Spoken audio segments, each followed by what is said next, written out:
Laura, thank you for joining, Madam Secretary. In the last few weeks, the world has been inspired by the courage of the Burmese people. Ordinary men and women have taken to the streets in peaceful marches to demand their freedom and call for democratic change. The world has also been horrified by the response of Burma's military junta. Monks have been beaten and killed. Thousands of pro-democracy protesters have been arrested.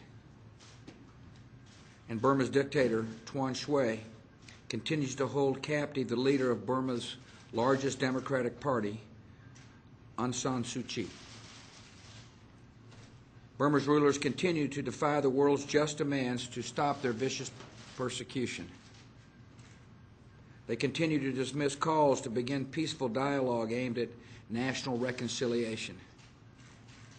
Most of all, they continue to reject the clear will of the Burmese people to live in freedom under leaders of their own choosing.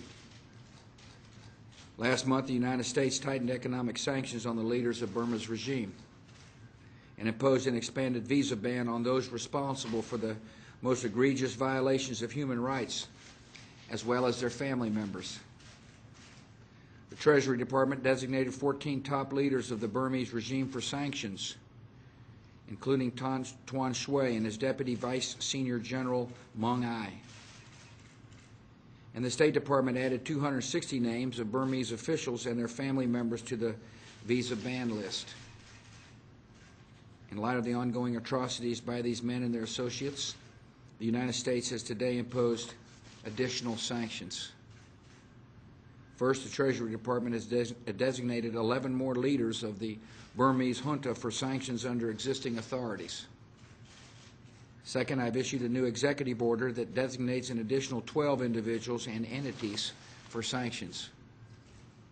This executive order grants the Treasury Department expanded authority to designate for sanctions individuals responsible for human rights abuses as well as public corruption, and those who provide material and financial backing to these individuals or to the government of Burma. Third, I've instructed our Commerce Department to tighten its export control regulations for Burma. Burmese authorities claim they desire reconciliation. Well, they need to match those words with actions. A good way to start would be to provide the International Committee of the Red Cross and other humanitarian organizations access to political prisoners, to allow Aung San Suu Kyi and other detained leaders to communicate with one another, and to permit Special Envoy Gambari to enter their country immediately. And ultimately, reconciliation requires that Burmese authorities release all political prisoners and begin negotiations with the democratic opposition under the auspices of the United Nations. We will continue to review our policies and consider additional measures if Burma's leaders do not end the brutal repression of their own people, whose only offense is the desire to live in freedom. Business as usual is unacceptable.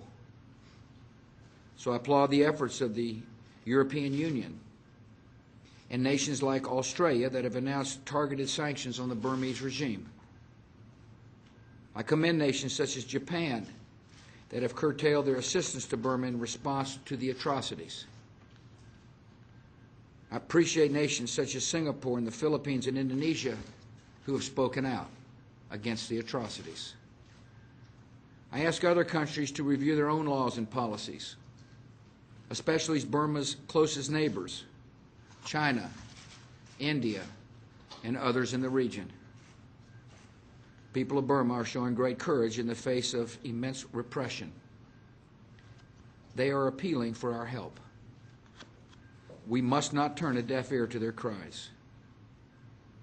They do have many friends around the world, including Laura. I'm proud of Laura for all she's done to awaken the conscience of the world to the plight of the Burmese people. I believe no nation can forever suppress its own people. And we're confident that the day is coming when freedom's tide will reach the shores of Burma. Thank you.